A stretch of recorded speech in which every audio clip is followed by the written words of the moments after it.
From Washington, D.C. to the heart of America, welcome to Mark Alford's Capitol Recap. I'm Congressman Mark Alford, coming to you from Missouri's 4th Congressional District with the latest updates from our nation's capital as well as a district. Well, to kick things off, we teamed up with Congressman Jim Costa to introduce a resolution designating March 18th of this year as National Agriculture Day. We don't talk a lot about ag on this program, but it's very important to our district and our state and our great nation. Ag is the backbone of so many communities here in Missouri and across the country. Our farmers, our ranchers work hard year-round to make sure that we have what we need, whether it's food, clothing, or fuel. So it's only right we give them a big shout out. It's been an annual celebration for decades, and I'm glad to be part of continuing that tradition. All right, let's talk about what's been going on down in D.C. this past week. There's been a lot of activity, from President Trump making moves to boost government efficiency to some major military victories overseas and even some news from space. First up, our Resolute leader has been behind the Resolute desk signing America First executive orders. These are designed to cut down on government red tape and put more power into the hands of states and local governments. One of those orders shifts disaster preparedness responsibilities from FEMA to the local authorities, and that means that local governments are now in charge of making sure communities are ready for things like natural disasters and cyber attacks. Makes sense, doesn't it? Local governments actually know their areas best, so this is going to enable them to do the best job they can. There's also another order aimed at trimming down unnecessary government functions. So like if an agency isn't doing what it's supposed to be doing, it's time to cut it. It's all about efficiency and making sure that government works for you and not against you. This week, we saw the latest executive order to dismantle the Department of Education, something that Trump promised to do on the campaign trail. It is a critical step towards returning control over education to the states and local communities where they belong. For too long, the federal government has really overstepped, imposed one-size-fits-all policies that simply don't work in education. The Constitution never mentioned education being a responsibility of the federal government. And now, by empowering the states, we can make sure that education is tailored to the needs of our students and our families. It's going to promote parents choosing what is right for their children, the innovation that's needed, the accountability that's needed. It's all coming. But it's not all about paperwork either. President Trump's also been tough on national security. Recently, we saw some major military strikes, including the takedown of another ISIS leader and Houthi leaders. Our commander-in-chief is sending a clear message that America is strong and we will not tolerate terrorism. All right, let's talk about something that's been causing a bit of a stir lately in America, something called the Alien Enemies Act. You've heard about it in the news.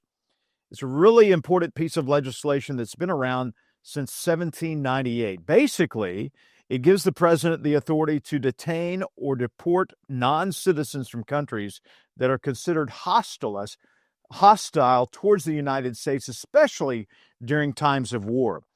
It's a tool that is really meant to protect national security. We all care about national security. And the problem is this past administration has let millions of illegal aliens into our great nation, some of them terrorists, some of them coming from Venezuela to terrorize America. This is going to set that right. The left is trying to make it really sound like an abuse of power, but it's really about keeping you safe, folks. And moving on, we've seen some court decisions that have thrown a wrench in some of the president's plans. For example, a judge did block the administration's efforts to restructure USAID. That means the president cannot right now go ahead with his plan to streamline the foreign aid to this program, at least for now. We've also seen some back and forth over firing federal workers and the president's authority to remove certain people from federal boards. It's always interesting to see how the courts weigh in on these things. Personally, I think the court have really overstepped their jurisdiction in this. These are executive powers granted the executive, which is the president, under his Article 2 authority. So we'll see how that plays out when these cases reach the Supreme Court. Let's talk about something else that's really out of this world, you might say. NASA, in case you missed it, NASA and Elon Musk's SpaceX just brought home a crew of astronauts who had been working aboard the International Space Station for 6 months. It's a huge deal because the astronauts were doing experiments in space that would help things like medical advancements and more. They were only supposed to be up, some of these astronauts, up there for 8 days, but they got stuck up there. Biden would not bring them home through Elon Musk. Elon Musk had the capability to do that, but President Biden did not want Elon Musk to have a win because he was supporting Trump. And so finally, now that Trump's in office, Elon Musk sent a rocket into space and brought those stranded astronauts home. Thank goodness that happened. As President Trump said just a few weeks ago at his joint address to Congress, we are going to put an American flag on Mars, and that is probably the next step in this space endeavor. So we look forward to seeing America's greatness continue to be the front and center of the world stage and in space. And I believe Elon Musk is going to lead the charge in that. Let's shift to talk about what's going on now with the Democrats in the U.S. Senate. It is a total mess in the Senate, basically in Washington and everywhere. You're seeing it at town hall meetings. You're seeing it in the way the Democrats talk. There is no vision for the Democrats. There is no leader. There is no message. It is a mess. And Senator Chuck Schumer is facing a lot of pushback right now from his own party. There are even some talk up there from some Democrats questioning his future ability to lead in the Senate. He is a minority leader now.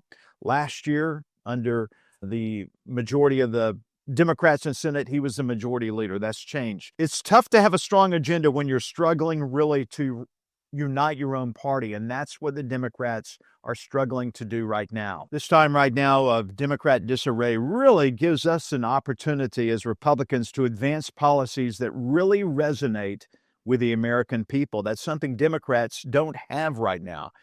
We know what the left does best, and that's fear-mongering, throwing tantrums, feeding the liberal media what they want to hear. It's time for them to stop. Put America first. That's all we are asking to do. Okay, folks, when we come back, we're going to talk about a critical event that we were a part of, a regional defense workshop focused on security and growth for the Kansas City region, basically making the Kansas City region, including parts of the 4th Congressional District, a defense corridor in America. This is exciting news. You'll want to hear more when we come back.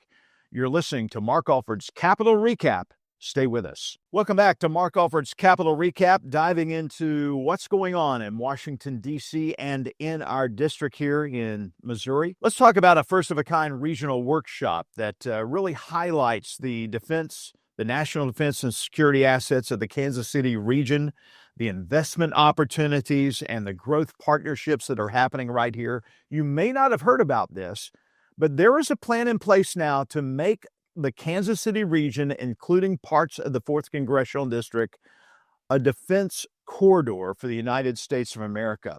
So there was a workshop that was held at the World War I Museum. Folks from Missouri came, from Kansas, national security stakeholders, members of Congress, defense contractors, National Security Agency executives, academic institutions like University of Missouri, Kansas City. It was an exciting workshop, and they asked me to be the keynote speaker.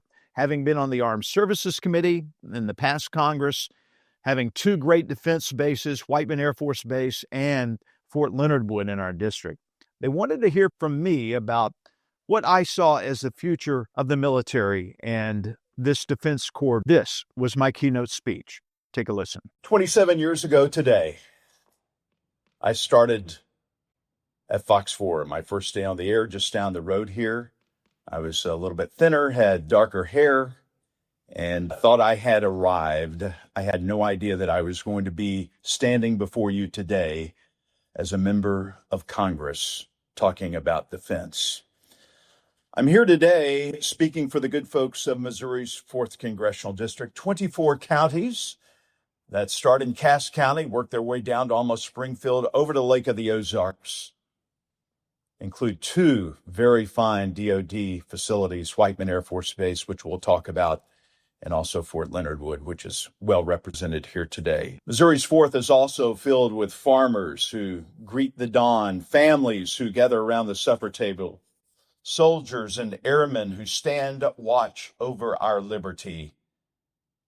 But I'm also here today for each and every American in this great nation of ours. You see, I believe in America that is strong, an America that is free, an America that lifts her lamp high, a beacon of hope for all the world to see. This morning, ladies and gentlemen, we are standing at a crossroads, not just here in the heartland, but for our country and beyond. Out there, the storms are brewing. For the first time in nearly a century, a land war scars Europe, Vladimir Putin's aggression tearing through Ukraine. In the Middle East, the savagery of Hamas and the meddling of Iran's radical regime threaten our steadfast ally Israel and the unsettled region. Across the globe, the Chinese Communist Party strides forward, dreaming of a world where America's light fades, using economic muscle, military might to push us aside on the world stage. These challenges did not just appear out of thin air. They grew in a shadow cast when America's strength was not what it could have been and not what it should have been. An open border let threats slip closer to home, and weakness abroad gave our foes a little too much nerve. But here's the good news. The American people have spoken, and with President Donald J. Trump back in the White House and a Republican House and a Republican Senate standing shoulder to shoulder, we are turning the tide in Washington. We are turning the tide in America. We're going to rebuild our might. We're going to lock down our borders. We are going to send a clear message to our enemies when it comes to defending this land in this hemisphere. Don't mess with America. You know, as President Reagan once said, America is too great for small dreams. And I stand by that today. We are a nation of big dreamers, dreamers of liberty, dreams of prosperity, dreams of a future where each and every child can look up to the sky full of promise. Those dreams beat in the hearts of our farmers, our workers, our parents, and our military. And right here in this room, you are the pulse of that movement. Together, we are dreaming big again, dreaming big for America's defense. Kansas City, founded by fur trappers, hewn out of the limestone bluffs, and grown from the riverboat and covered wagon travel westward of our settlers and explorers, is now poised to lead in a new corridor, a corridor of defense. 1.5 hours east of here, Whiteman Air Force Base is home to the B-2 Spirit, and soon the B-21 Raider is a guardian of our skies. Last October, I was in the Mideast when those brave airmen showed the world what they can do, striking terrorist lairs in Yemen with pinpoint precision. And that is not just power. It's a promise that America can reach out and touch anyone, anywhere, at any time when freedom is at stake. With the B-21 Raider coming and the hope still for a fighting replacement for the A-10, which I fight for each and every day in Washington, Whiteman will stand tall for decades.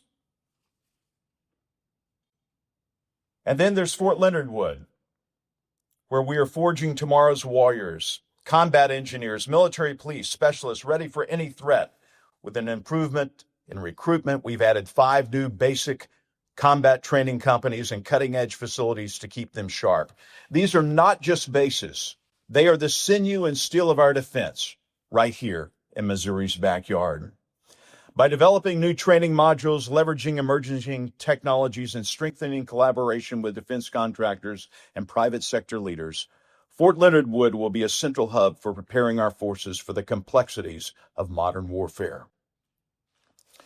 And now there's something bigger brewing, folks, right here, a vision called the National Security Crossroads. Back in 2017, a new generation of pioneers from Missouri and Kansas had an idea. Why not make this region the beating heart of America's defense? Today, that idea has grown into something real. Backed by the governments of both states and a $689,000 grant from the U.S. Department of Defense, with Missouri and Kansas chipping in more than $60,000, this isn't just talk, it is action. The Crossroads Project brings together defense contractors, national security leaders, military bases, universities, and communities to build a defense corridor that is second to none. And at the center of it all is Kansas City, ready to lead the charge. You see, the heart of America has everything it needs to be the heartbeat of this new frontier. Kansas City National Security Campus, where 5,600 folks craft 80% of the non-nuclear parts of our nuclear arsenal. Quiet heroes keeping us safe.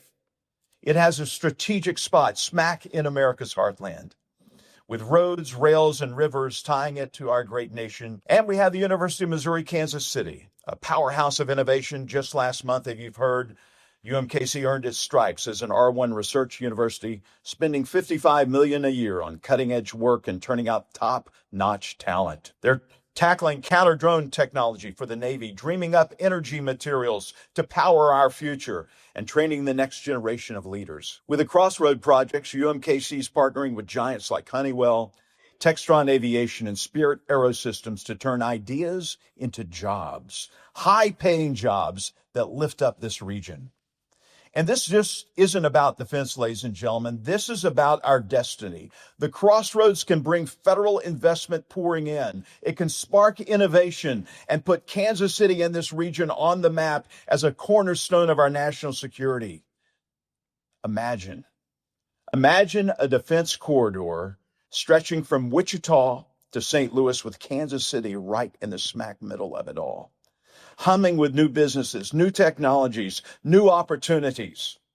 7 major military bases, 11 national security sites, and a workforce ready to roll. It is all here.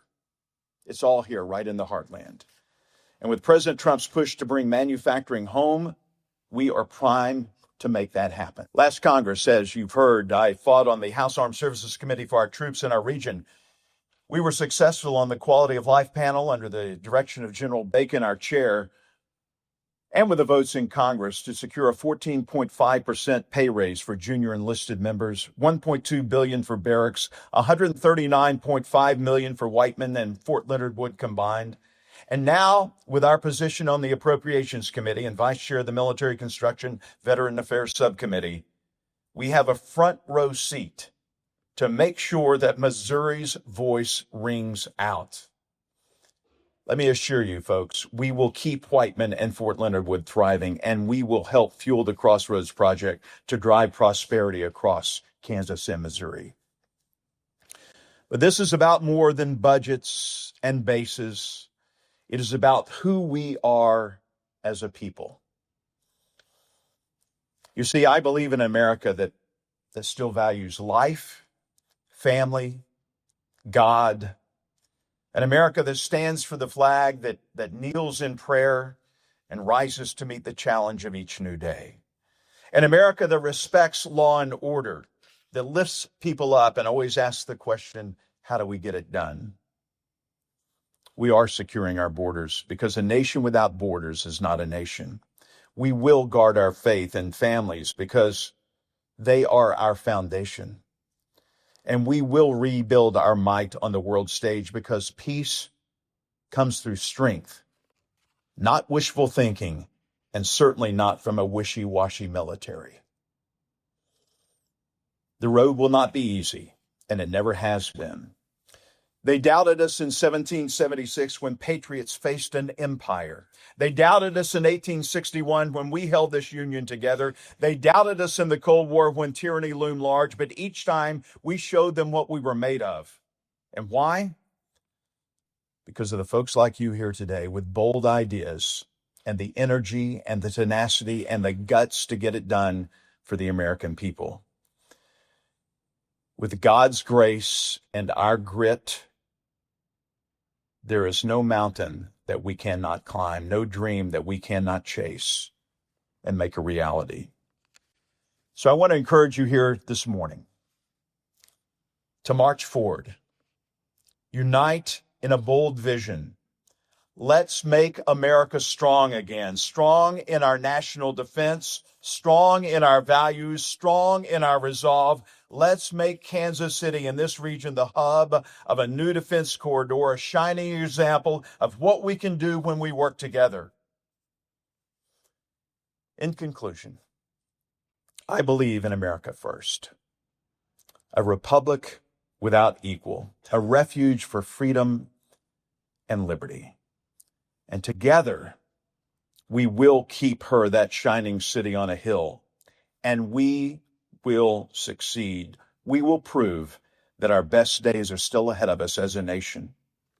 So thank you. God bless you. God bless Missouri. And God bless the United States of America. Thank you. Well, folks, that was it. Look, I am thankful to have that opportunity to speak to this very important workshop and everyone who was there. It is indeed an honor to represent you in Washington. And if you ever get to Washington, D.C., be sure to stop by our office in the Cannon Office Building, number 328. We'd love to meet you and shake your hand. We're heading back to Washington to work for you again this next week to vote on the legislation that will truly make America great again. We'll be back next week with another edition of Mark Alford's Capitol Recap. Until then, remember, I believe in you. I believe in America. And I believe that our best days are still ahead of us. We'll see you next week. Good day, and God bless.